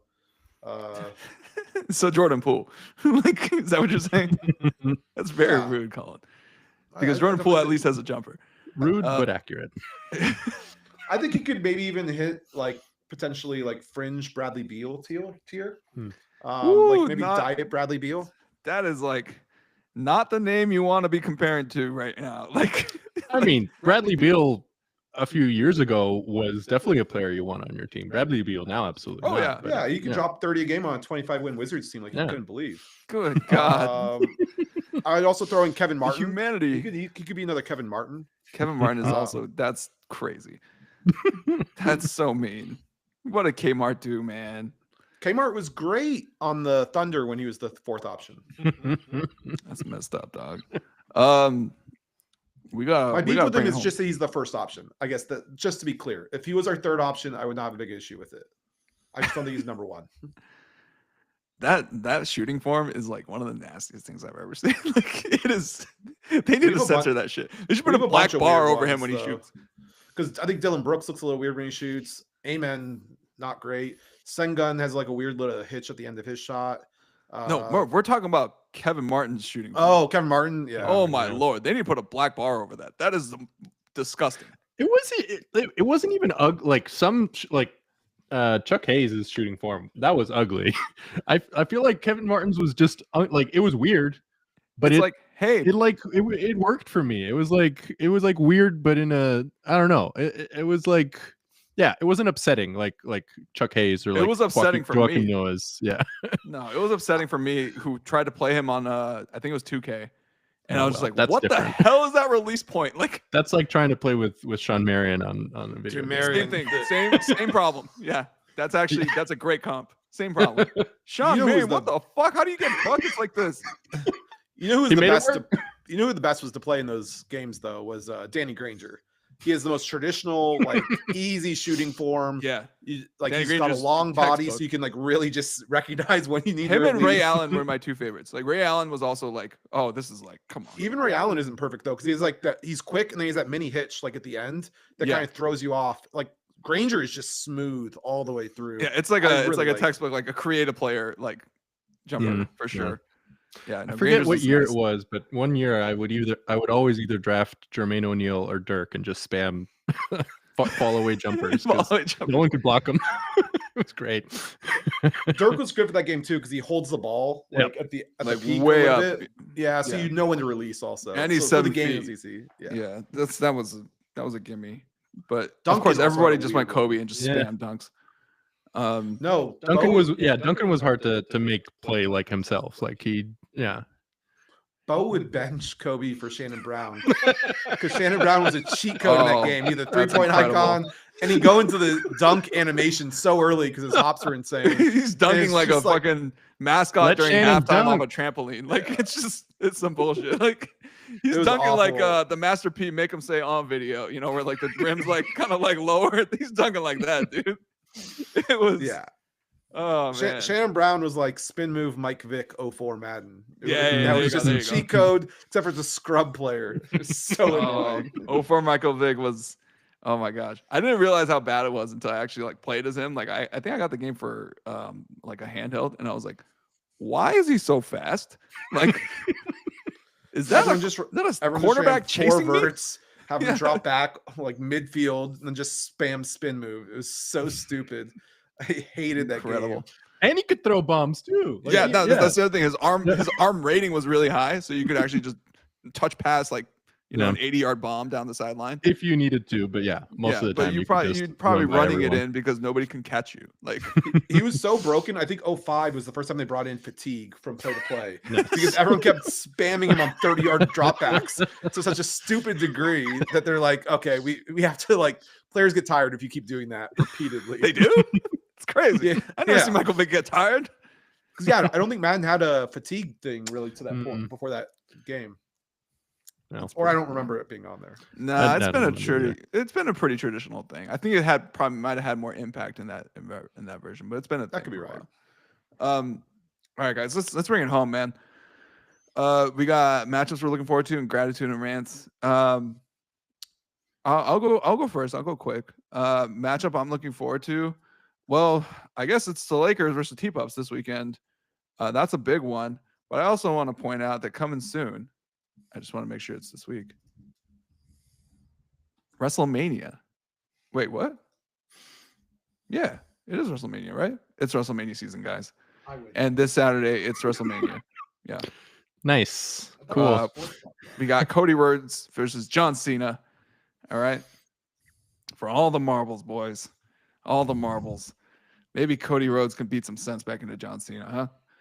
That'd be great to see. We've also got a major, I believe it's a triple threat match between the main event is CM Punk versus Roman Reigns versus Seth Rollins. This is 2/3 of the Shield versus Seth Rollins. A lot of storyline here. Seth hates CM Punk. CM Punk hates everybody. Roman Reigns hates Seth Rollins. Okay, it's gonna be a good one. So WrestleMania is gonna be a banger. It's this weekend. Coming to you live from what city was this? Paradise, Nevada, from Vegas. So let's see it, guys. And then so my gratitude goes out to Nico Yamaliva. I am a Leva. I am grateful for this guy bailing on the University of Tennessee because A, fuck the University of Tennessee. And second, we might get him, dude. Like USC might be on the inside track to get this guy. he's a California kid. Like he's legit. Like just come home, dog. You know what? We need a quarterback. I don't know if you saw Jaden Mayava last year. I'm not a dog person. They're staying with a garbage truck worker convention. I hate Tennessee more than I hate Auburn. I hate Auburn.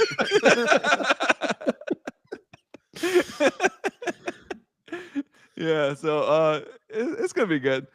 Nico, don't listen to the haters, bro. Come home. We need a quarterback. We need a QB1. Get your ass over here. And then my rant, kind of did it already, and I'll avoid that topic. So my rant is just, it's political in nature. I need 12 Republican senators to sign on to Mr. Grassley's bill to protect tariffs and put it back in Congress's hands, because a president having the power to disrupt the global economy like this is a major problem. Like I will take time out of my sports podcast to say, like, that's really scary, guys. Like, this is not cool. You should not be able to do that. Okay, like, it's a democratic problem that you can do that right now. Like, I think presidential powers are way too far reaching at this point. They've been like that for a while. It's really just Trump kind of really exploiting them and stress testing them even beyond like what's constitutional in many cases. It's hard to watch, but I ask 12 Republican senators, please, to just sign on so they can override the veto on this new bill. So that's my rant. Dan, if you want to go next. Matchup I'm looking forward to is probably Arsenal Real Madrid, the return game tomorrow. Arsenal won the first game 3-0, which means I'm actually starting to believe that maybe we have a chance of beating Real Madrid. I actually, Dan, before you keep going, sorry, I have a question. What's the Rice thing about? Why do they keep talking about Rice? Declan Rice? Well, I mean, what part? He scored 2 incredible goals in the first game. Okay. He scored 2 free kick goals. Both of them were like very bendy. Collin calls him the traitor because he came up with Ireland and then switched to England. His name is fucking Declan. Like, I don't think England will let you in with a name like that unless you're doing stuff like that, right? Like, yeah. I think they said he was he either was the captain of the youth team or was slated to be the captain of the senior team, and he turned around. He would have been the best Irish player, but been the best player since Robbie Keane or Roy Keane, potentially. Okay, but, so it's a Declan Rice reference. Okay, I can't believe I didn't make that connection, but okay. Yeah, but yeah, he was especially talked about because he scored 2 insane free kick goals in the last game. So yeah, we're up 3-0. Which, given Real Madrid's Champions League voodoo, it's about 50-50 for me. We'll see. Honestly, if it was like a sports movie, people would stop watching because it's so unrealistic and such plot armor. But Real really just feels inevitable. But 3-0 is a lot. We'll see. I love my Gunners, but we'll see. I'll tune in for that. In Madrid, it'll be a squeaker. Oh, at the Bernabeu. Okay. Yeah. Nice. My rant, as I said before, is related again to Jackie Robinson. The MLB put the press release that they put out today about the Jackie Robinson Day didn't even talk about in depth about why it's important. They literally just said, "Oh, he debuted on April 15th, 1947," in a pretty clear attempt to like placate the administration's pressure to not acknowledge the absolute importance of Jackie Robinson. And ultimately it really goes towards the white supremacist agenda that they've been pushing with a lot of these DEI erasures. It's pretty, ultimately MLB's a corporation, and I understand why they're doing it, but it's pretty gross. But good for them for still doing Jackie Robinson Day, I guess, despite a small capitulation. I'm thankful for the fantasy league that we started, all of us together. It's very nice to be able to play with y'all and so far beat everyone. I'm very thankful to be 3-0. This is bullshit. This is Listeners, hold on. I need to pull this up. This is bullshit. Murph, do you know this? That it's bullshit? Do I don't know if you've heard, but 1 it's and bullshit. 2 and in 7th place. This is bullshit. I do think, yeah, you have the most points, right? You know, I have the most points scored and the most points against. Yeah. This is bullshit. And I'm Play in better seventh defense. place.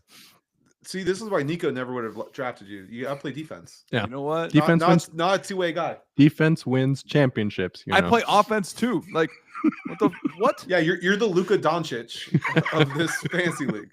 This is insane.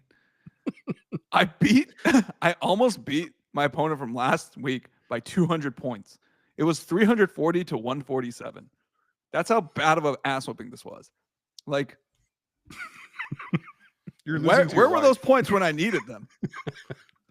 Yeah, your wife's doing well. Yeah. Is she shout beating me out. yet? Well, she's 2-1. I'm up against Eunice this week, and I'm afeared for sure because I helped build that team. And it's fucking good. It's a good team. So, I said after the draft, I like her team and I like my team. oh, Eunice's team is pretty good. I'm a little worried. But yeah, no. She didn't. Teoscar and say her out. Oh, great. Holy hell. Yeah, very bad. Very bad. Not good. Okay. We need to have a tariff on points against in this league. And, yeah, that's what we really need to do. This league is bullshit. I cannot believe I'm tied for last. What is it? I'm tied for last place, right? Yeah, we're all tied for last place. Everyone has one. Everyone's like 1 and 2. Everyone's 1 and 2. I'm the leading scorer. 7-way 1 and 2 tie. And Dan is undefeated. Like, this is but in bullshit. 2nd place. I'm so salty right now. Yeah. I am 12 points behind first place. No, we'll fix that. You are many points behind me. Okay. Damn it. All that matters is when we actually play. I can't wait. Of all the weeks to have Cole Reagans and Hunter Green go twice and deal in both games, just so we're clear. We're playing in 2 weeks. Oh, give me a 2-star week, please. The end of April, start of May week, bridge week. Fair enough. Murph, you should probably change your name from Bizarro Murph into a more suitable name. Yeah, it's no longer Bizarro Murph. It's actual Murph. Your actual Murph. Yeah, we'll see. If the season keeps going the way it is, I'll have to switch up the name. I'm waiting Are you distancing yourself from your team already? No. I'm just want to bake in a chance for like one of those like fired coach bounces. So I'm not trying to change the name because I can't be changing it willy-nilly. So I'm waiting for maybe getting a losing streak, and maybe then I'll switch it up a little bit. I have been wondering. There are 4 teams that still have their original team names set. It's a race to see who all will. Ping is taking this home easy. He's not. No way. He's not changing it at all. His name. Ping's not changing his name. Yeah. Like Eunice is more likely to change the name, and Eunice works like 100 hours a week. So like, yeah. Fair. All right. Well, all the more reason to beat him this week then. Still beat him losing. into the ground. Yeah. Are you losing by 20? Yeah, it's early. I have a couple 2-star pitchers. It's April, boys. Let's not panic over some April baseball, shall we? All right, Murph. Matchup you're looking forward to? Okay. Yeah, I got a couple things here. First off, Inter Bayern tomorrow. It's the Bundesliga leader versus the Serie A leader. So that should be a great one. Inter's taking a 2-1 lead home to the San Siro. Grizzlies Warriors tonight. I do not want a Rockets Warriors first round matchup. I'm tired of seeing that team in the playoffs. I know we beat them in a game they really wanted not too recently. I do think we match up well with them on the perimeter, but I'm done playing that team in the playoffs. Please give me the Grizz, please. They're winless in the play-in. They have never won the play-in, but the gap between the 7 and 8 and the 9 and 10 this year in the West is huge. So I expect that to end. Hey, crazy shit can happen, dude. The That's Clippers true. beat the Warriors in that game. Like, I was like, yo, what the fuck? Like, I was just like, what is going on? I mean, the year that Kevin Durant got hurt and missed Game 6 versus the Rockets, Andre Iguodala hit more threes in the first half of Game 6 than he hit in the rest of the playoffs combined. So I remember that. That was a great sometimes game. really fluky things can happen, even when you have a pretty solid advantage. I always thought Iggy was really great from 3. Really fluky things can happen, but it would be either the Kings after trading Zach LaVine or the Nico Harrison Mavericks pulling off this upset. So I'd be surprised. I like it. But yeah, and then Two below 500 teams. Yeah, I mean, yeah, the play-in was not designed for teams like these that are declining. I'm and okay going with nowhere. Nico Mavs making it if they knock out. I'm okay with the Lakers leaving the playoffs and before the Western Conference is over. If it's the Nico Mavs, if the Nico Mavs come and beat us, you know what? Fair play. I mean, You know what? that can't even Y'all can have happen it. until the Western Conference Finals. I know, but like that's how it. Like literally, if they just ride a heater, and The who Nico knows, Derek Harrison Lively vindication is actually tour. like the second coming of Shaq. Like, all right, you know what? Y'all can have it. Like, Klay Thompson, 15 threes a game. yeah, Klay Thompson dribbles 9 times and scores 72 points. Like, okay, cool. You know, And then the last one matchup I want to talk about is D-backs Cubs. My first baseball matchup of this season. I'm only bringing this one up specifically because last year we missed the playoff because we lost the tiebreak head-to-head to the Mets and the Braves. Amazingly, this is our last time playing the Cubs this year. oh shit. We split a 4-game set in the desert already. Whoever wins this series is going to have the Oh, the tiebreak. wild card tiebreak. Yeah, it's not very often games in April actually could end up mattering, but the Cubs could very well be a team we're fighting for a wild card berth with. And after being just brutalized by the tiebreak last year, I'm acutely aware of what we need to do here. And so I will be following this series, even though it is April baseball. I just, yeah, I never want that to happen again. This one's for all the marbles, boys. It's Uh, April. Yeah. Grateful. It was a good March Madness. The early rounds were a bit rough, but the Final Four, all great games. Women's tournament, it was great to see UConn, Paige Beckers end her career hosting the trophy. She had that devastating injury, came back. That was really great to watch. Also, going to say that we probably saw the closest to a perfect bracket we're ever going to see in the women's bracket. There's 62 out of 63 games, recall correctly. Just one 8-9 matchup was missed. I don't know if we are ever going to see someone get that close to perfection ever again. The other one I'm going to say for my gratefulness is McIlroy got the career Grand Slam. He almost choked it with that double bogey on one, fought back. DeChambeau just absolutely blew it. And then great for McIlroy to settle himself after everything he did that day. Rose ran him down to go into the playoff and, actually pull off the career Grand Slam. That was pretty nice to watch, and he deserves it. For no one has tried harder to close the career Grand Slam and failed more than Rory. I think that's like numerically not even close. It was like his 11th attempt. I think I did also hear, though, the guy who's competing against Rose has blown more leads in the Masters than any golfer in history. So there was a lot going at stake there between both guys. It might have just been majors, but majors or Masters, I can't remember the exact stat, but Rose has blown a ton of leads. So it was going to be gutting for either one of them. But McIlroy was the one going for the career slam. It was great to see. Yeah, we were texting each other about that during the day, actually. Yeah, no, I remember watching and thinking the number of times I've watched golf and said, holy fucking shit, is like literally 3 times. It was all on Sunday. I was like, the number of times I was screaming at my phone because I was watching on my phone because Eunice was napping, so I didn't want to like turn on the TV. So I'm watching on my phone. But you'd yell. And I'm screaming, holy fucking shit, Rory, are you serious? Like the number of times I was just and then after 15 podcast had profanity guidelines. Yeah, sorry. The second shot on 15, which is the one that everybody's talking about, he bent it around the tree and like landed it like literally like 8 feet from the fucking hole. Yeah. I was like screaming. I was like, what the fuck? Like, how did you fucking do that? Like I was freaking out. It was like a roller. I call it the roller coaster. I'm sure everybody else calls it the roller coaster. It's one of the most impressive things I've ever seen in sports because the mental fortitude it takes to bounce back from multiple just like WTF moments, like the bogeys, the freaking double, like, oh my gosh. I was telling Collin, I was texting Collin, like, get the body bag and the chalk out. Like, here we go again. Like, You probably mentally played taps for him multiple times. Oh, I was like, bum, bum, bum, like into my phone. Like, it's over, bro. Like, I'm sorry, bro. That's it. I thought he was cooked. When Rose took the lead, I was like, he's cooked. That's it. Because that putt from Rose on 18 was like, yo, I'm sorry. That was one of the clutchest things I've ever seen. That was nasty. And because it was like that putt was like a mile. I was just like, no fucking way. So that was another one of the holy shit, no fucking ways.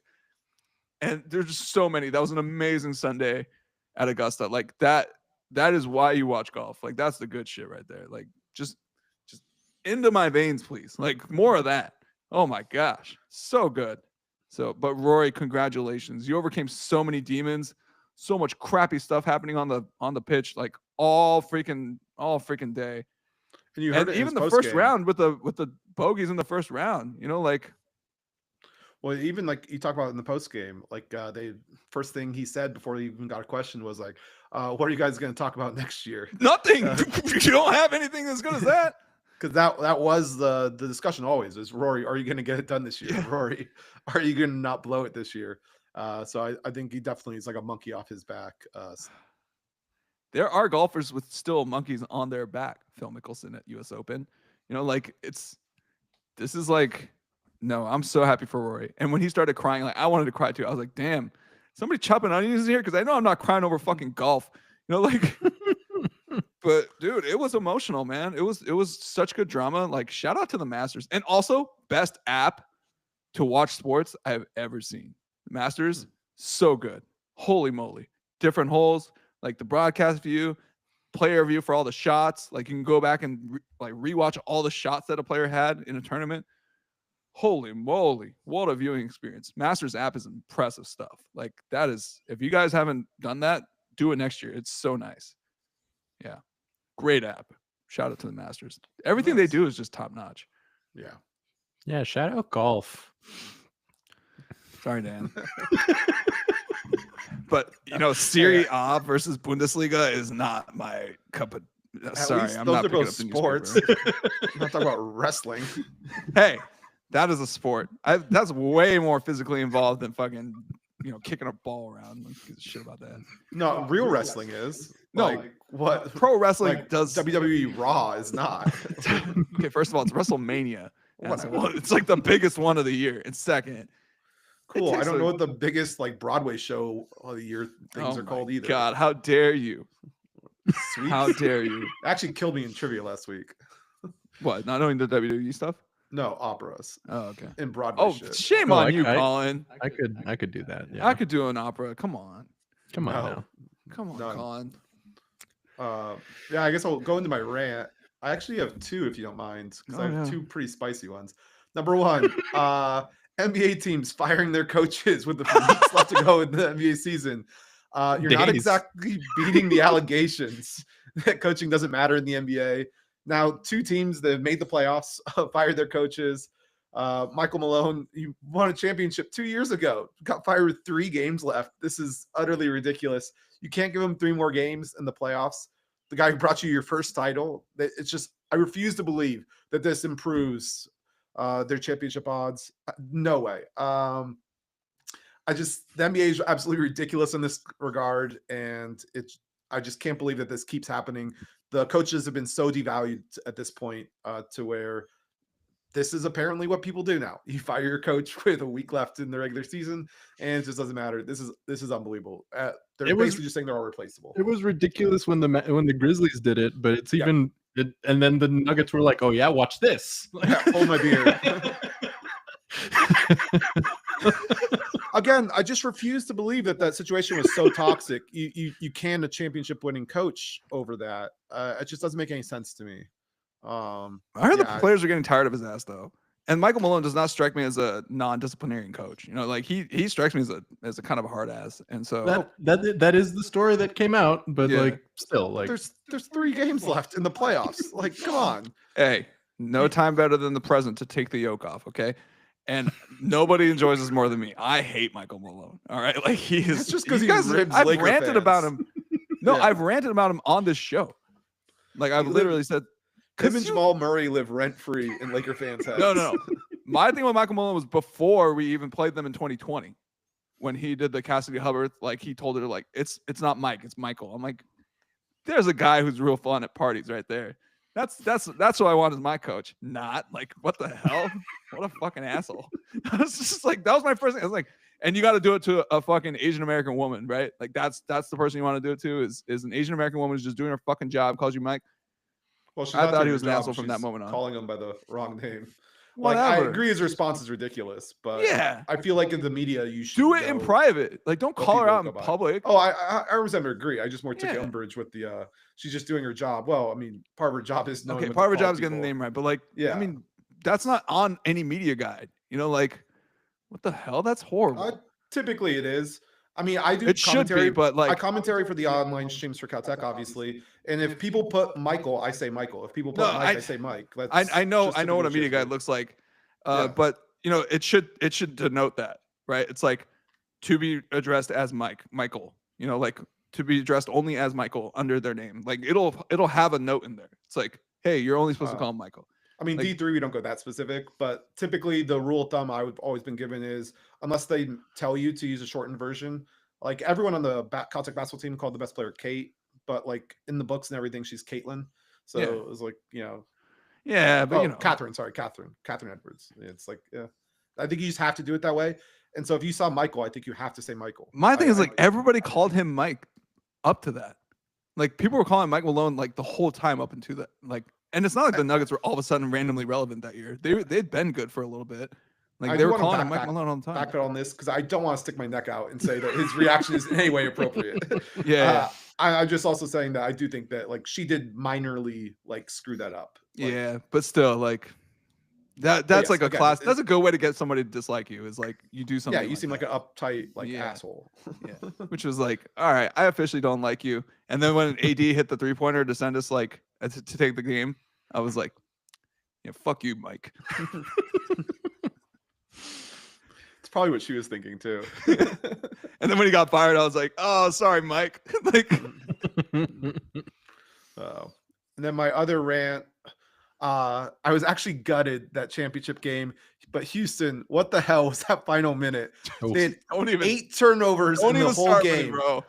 I was Turned it this over close on to their- second place. This close. Turned it over. Yeah, it would have been such an undeserved second place. He missed so many games. I called the shit out of that. What? 4 turnovers on their final 4 possessions. 8 turnovers in the game.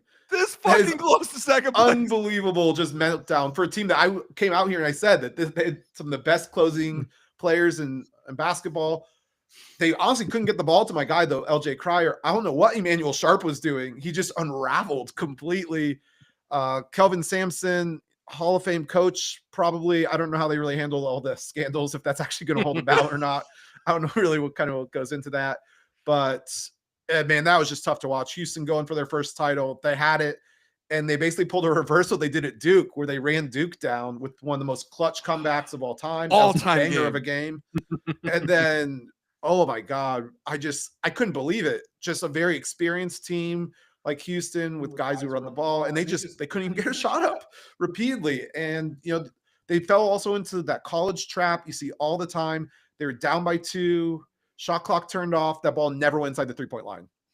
And then Sharp tries to put up that 3, realizes he's gonna get his shit swatted, so then he just drops the ball, correctly realizes he can't pick it up, and then the ball just kind of bounces as the game ends. He honestly probably should have picked it up, taken the violation, and given him a chance to foul. Because that ball just bouncing, they never even got anything back on it. That it was just so tough to watch, especially from such an experienced team, a team that you just would not really expect that from. Like Duke unraveling with all the freshmen, that made sense. That Houston team, also Emmanuel Sharp too. Why were you touching the ball so much? That ball should have been LJ Cryer's hands. I They're don't both know. good though. No, they're both good. Sharp and Cryer Yeah, are both but good. Cryer's been the closer. Cryer Yeah. did blow the one possession. But the moment he gave it up to Sharp turned it over. It was just, oh my God, painful. It's the most They're painful gonna- way to go out for sure. Yeah. I wouldn't keep wish that on thinking- anybody. Keep thinking that, and UNC, when that point guard, I'm spacing on his name, did that double clutch, hit the 3 just for Jenkins to come back the other way and rip their hearts out. Yeah. Like that sucks just because you hit a miracle, you think it's your night, and then you get hit with one back. It ain't. Is that It ain't your worse, night. or just the game is in the bag and you just No, this is way fumbled more it away? agonizing. Yeah, I think this This is is worse. way more Yeah. agonizing. It's just fucking hard to watch. I think so too. Because the other one, like the guy hit a shot. That happens. The other one was like the Duncan Derek Fisher, like they're both Yeah, taking yeah. shots, The Duncan yeah. versus Derek Fisher .4. one, Yeah, you hit that's one a shot great and parallel. then you just stop Another it. crazy You shot. hit Yeah. another shot. Yeah. Yeah, but to literally just turn Just- the ball yeah. over repeatedly. God. Oh no. Yeah, it really no. It's so hard to watch, and especially if you know you're going to be second place in the bracket tournament after basically getting wiped out in the You're first the real two. victim. I'm sorry. Yeah, that's right. That's the real heartbroken guy right there. I was like, holy moly, guys! Because Hakeem Olajuwon in attendance. Oh. That's just tough. whatever. Keep will be fine. This reminded me of another thing I'm thankful for from the last few days, because I was watching the final game of the season between the Warriors and the Clippers and seeing Draymond Green blow the layup at the end of the game. Oh, yeah. That was great. That was great. That That was was great. very enjoyable. Great awareness by Kawhi to I don't just jump out of the understand what you're way. trying to He do knew it was this. coming. It's like, this dude's not even gonna try for a shot. I don't even need to contest this. He's gonna blow it himself. Well, I don't understand. So he had that thing where he like backed his butt up into somebody trying to draw contact before like doing that little. I was like, what are you doing? Like, what the basket also is funny right the 'cause fuck he's- there. He's not even a good free throw shooter. Would Why are you you feel trying great of him contact there? taking Yeah. 2 free Right. throws to tie the game anyway? Oh my Like, lord. I think the Clippers honestly would have taken that over. He had a wide open layup. Yep, he smoked the layup, and I was just like, what? He blew it like badly too. Yeah. Like, didn't even get it over like the you rim. wouldn't predict to stand on. You wouldn't know where to stand on that rebound there. Like, you know what I mean? Like that's not. You're What? gonna see his foot fly up like he was trying to find Steven Adams' balls. That's what I'm saying. Doing that again, and just like, why are you trying to draw contact? Like, oh my god. Dude, no one around him. Hilarious. He like By the way, defensive player of the year. I think he spoke it into existence for himself. Like, I don't know about Dre for Depody. Like, I don't. Yeah, I think I Mobley. honestly I think he deserved it some years ago. I don't think he deserves it now. He's. I fucking go old, dog. Mobley. The Cavs defense is That great. team is insane. I don't really like their other defensive players on the perimeter Yeah. that much. They had an amazing season. I think if you're talking about anything on the margins like that, you got to respect the team that was better, and they were much better. Or the known quantity and brand name in Draymond. You know, like who's Also, a rough no, and I tumble mean, type of guy. Their defense got better when they got Butler, which obviously that makes sense. But like they didn't become really an elite defense until Jimmy Butler joined the team. They were a good defense, but they weren't elite. Yeah, like the Dre's Cavs just trying to were- take credit for that. Cavs were an elite defense. So I hope don't I hope know. Dre I doesn't. go I hope Butler. Dre wins it so that Jimmy gets super pissed and they fight in the locker room. You know, like Why would Jimmy care? Jimmy's not going to win any like, awards. you wouldn't be shit without me. You know Jimmy Butler would say some shit like that. You wouldn't be shit without me. You He didn't consistently give me that does, award. yes. Yeah. That's classic Jimmy Butler. Yeah. Yeah. Playoffs should be fun. Playoffs are gonna be fun. It's gonna be lit. I'm excited. God. Fucking Draymond, dude. Yeah, I'm happy I remembered that because I immediately thought of the podcast when I saw that. I was like, oh, I yeah, wanted this the is the Duke. good stuff. The Duke. Oh my god, the Duke game. I wish we could have done that. That was magical. That was really a beautiful game. And, Yeah. oh my god. They won in the most Houston way possible, which is like, we're just gonna grind you out. And their defense on inbounds was like on inbounds passes, like their coverage on inbounds passes was insane. I was like, yo, this looks like a tennis match where like one guy's super tired and the other guy's still like running, because they were just getting outgunned. Like they were out hustled, out positioned. Like, I mentioned that in the preview. The big question mark was, is Houston's high pressure that they always put on everyone, would that work against a team that's just taller than them? It did. Yeah, I think we saw down the stretch that the high pressure of juniors and seniors versus tall freshmen, the juniors and seniors win that battle. yeah, no, an SUV that's out of gas is just an SUV without gas. You know, like it's not Yeah. going to run. They were out of gas. Like they just literally could not keep up anymore. Like Houston's conditioning showed in that last like stretch right there, because I was like, holy hell. Like it's like watching a UFC fight where like the cardio is just like obviously favoring the winner. And you're just like, this is punishing. Like it's beautiful. And I hope they win, because this is awesome. Like, I It was like, one of this those is things great. of like, are they gonna win this game or are they gonna run out of time? Because the Yeah. momentum had like just rolled at that point. Yep. Duke was on life support. Just in time. They had just enough time. Oh my god, that was a beautiful game. Holy hell. That's how you win a fucking basketball game right there, man. So yeah, I think Houston has plenty to hang their hat on. This, like, if they don't look at what happened in the last 2 minutes of the final. Yeah, I mean they walked the Big 12. They won the Big 12 tournament championship as well. They made the Final Four. They made the national championship. I mean, it's a hell of a season. Anyway, you stack out it. It's just that's a tough way to go. That's a tough way for a fan to watch, man. Like, that's some fucking shit. Yeah, and like a lot of those guys, I mean, they're old, so it's not like they have extra years to come back. Yeah, that too. It's like, hey, I'm going to Australia after this. How about you? China, probably. Yeah, that sucks. Yeah. Anyway, that's it for today. Hey guys, it was awesome talking with you. Thanks everybody for joining us and putting up with this. I know there's a lot of technical difficulties, but hopefully we'll be in a better shape come next week. I'm Euno Lee, joined by my co-hosts Dan Grievitz and Collin Murphy. Thanks again, as always, for joining, and make sure to like and subscribe and all that good stuff if you're watching on YouTube. And we'll see you next week. Oh.